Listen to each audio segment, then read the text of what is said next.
Pernah tidak teman-teman duduk di hadapan api unggun dan tiba-tiba merasa panas dan gerah? Nah, dalam peristiwa itu terdapat proses perpindahan panas atau yang biasa disebut dengan perpindahan kalor. Jadi, video ini kami buat untuk memenuhi tugas mata kuliah konsep dasar IPA SD.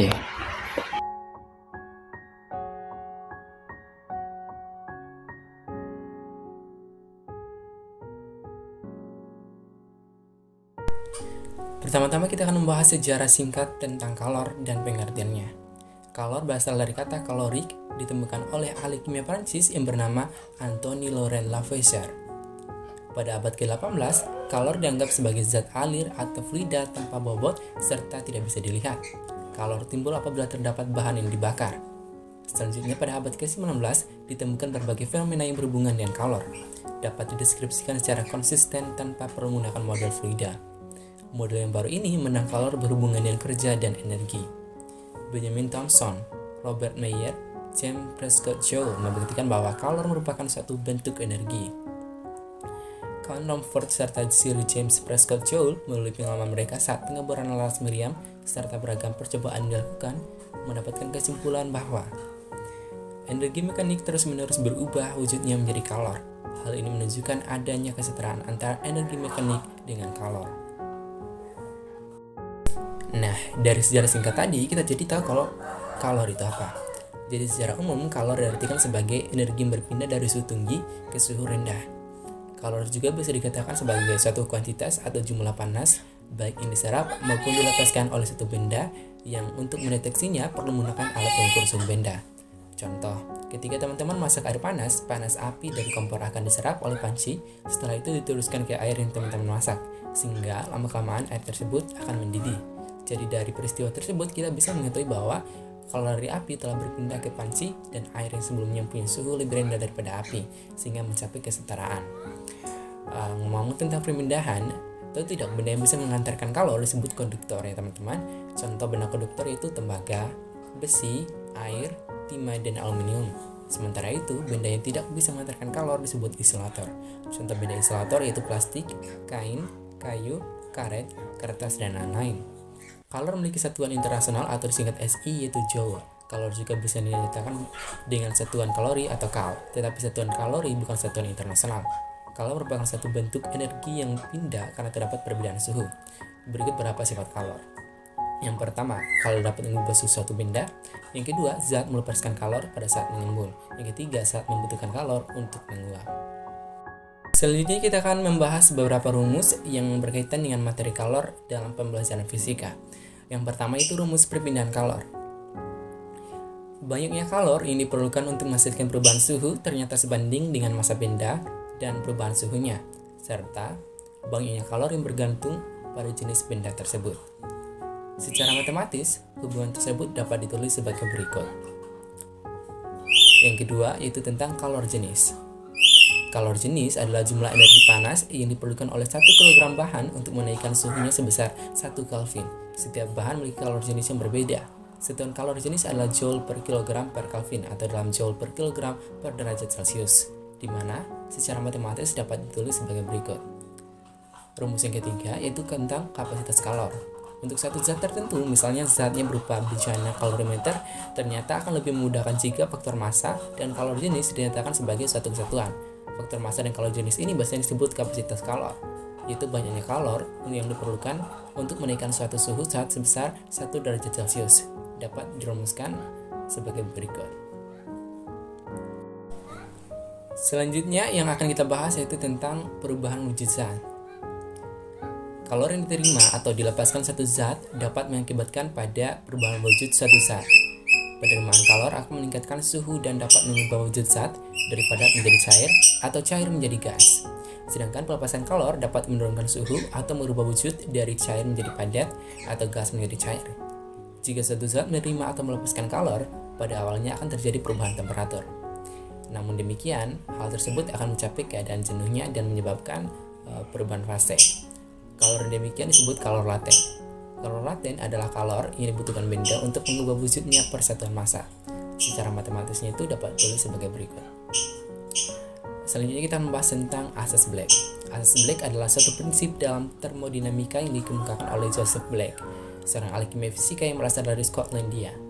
Bunyi asas Black adalah sebagai berikut. Pada pencampuran dua zat, banyaknya kalor yang dilepas zat yang suhunya lebih tinggi sama dengan banyaknya kalor yang diterima zat yang suhunya lebih rendah. Asas Black menyatakan hukum kekekalan kalor, sehingga benda yang memiliki temperatur lebih tinggi akan melepaskan energi sebesar QL dan benda yang memiliki temperatur lebih rendah akan menerima energi sebesar QT dengan besar yang sama.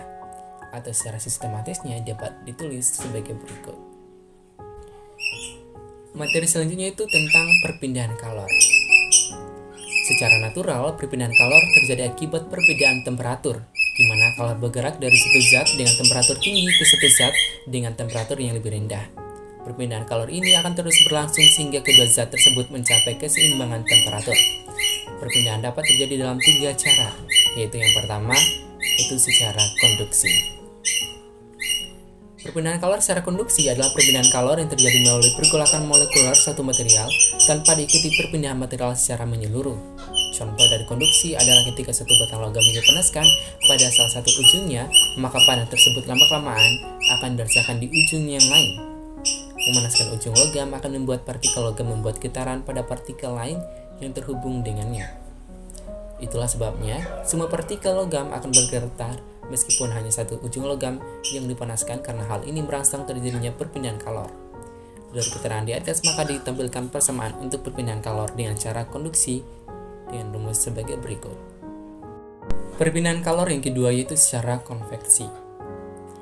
Perpindahan kalor secara konveksi adalah perpindahan kalor melalui gerakan massa dari fluida seperti air atau udara ketika fluida yang dipanaskan bergerak menjadi sumber panas dan menuju daerah dan temperatur lebih rendah dengan membawa energi. Contoh dari peristiwa konveksi adalah peristiwa masak air, di mana air pada bagian bawah wadah akan bergerak menjadi sumber panasnya. Dari keterangan tersebut dapat ditampilkan persamaan dengan cara konveksi dengan rumus berikut ini. Yang terakhir yaitu perpindahan kalor secara radiasi. Perpindahan panas radiasi adalah proses di mana panas mengalir dari benda yang bersuhu tinggi ke benda yang bersuhu lebih rendah bila benda-benda itu terpisah dalam ruang, bahkan jika terdapat ruang hampa di antara benda-benda tersebut.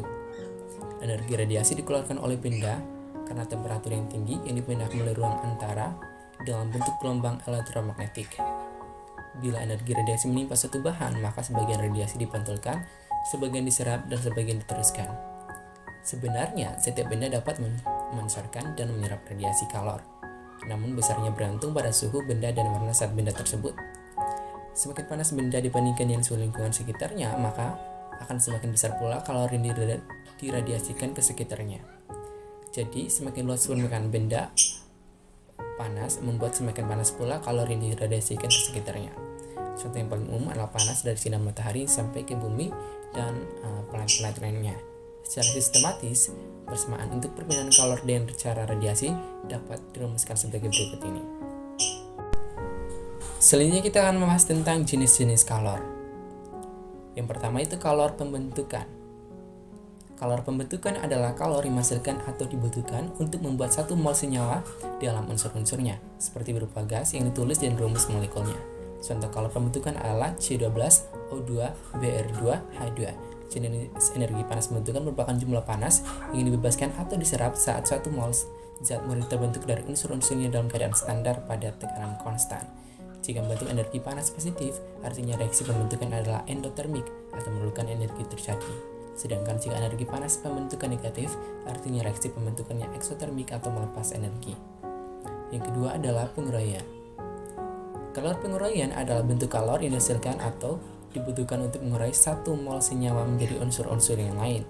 Jenis energi panas penguraian merupakan jumlah panas yang dibebaskan atau diserap. Jika pengurangan energi panas positif artinya reaksi pengurangan adalah endotermik, sedangkan jika panas penguraian negatif artinya reaksi penguraian adalah eksotermik. Kalor penguraian adalah bentuk kalor yang dihasilkan atau dibutuhkan untuk mengurai satu mol senyawa menjadi unsur-unsur yang lain. Jika penguraian energi panas positif, artinya reaksi penguraian adalah endotermik, sedangkan jika energi panas penguraian negatif, artinya reaksi penguraian adalah eksotermik.